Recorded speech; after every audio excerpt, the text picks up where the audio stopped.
Sa ulo ng mga balita sa Pangasinan. Dekalidad at world-class na mga produktong tatak Pangasinan ibinida sa IFEX 2026. Mga bagong opisyal ng Pangasinan Tourism Officers Association nanumpa na. At mga TODA drivers ng season, binisita ni Representative Ramon Monching Kiko Jr. Unang ratsyada! Muling ibinida ng Pangasinan ang kanilang mga produkto sa ginanap na IFEX 2026 na ginanap sa World Trade Center sa Metro Manila.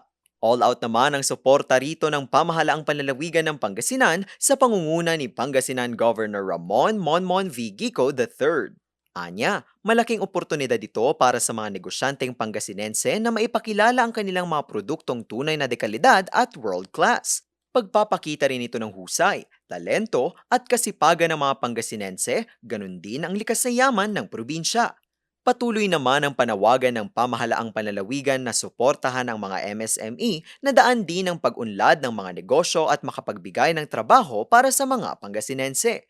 Sa tulong ng aktibidad, inaasahang mas makikilala ang mga tatak Pangasinan na produkto sa pandaigdigang merkado.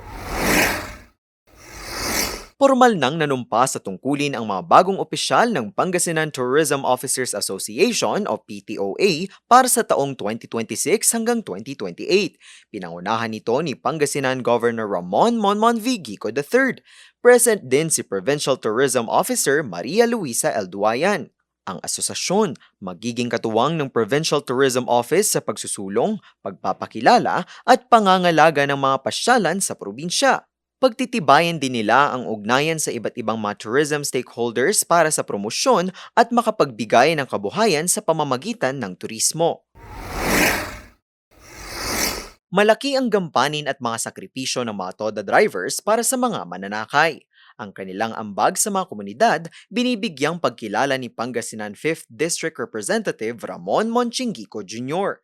Dahilan para libutin niya ang iba't ibang bayan sa ikalimang distrito ng probinsya para kamustahin ang mga TODA drivers. Kamakailan nga lang, nakipagkamustahan siya sa mga TODA ng season.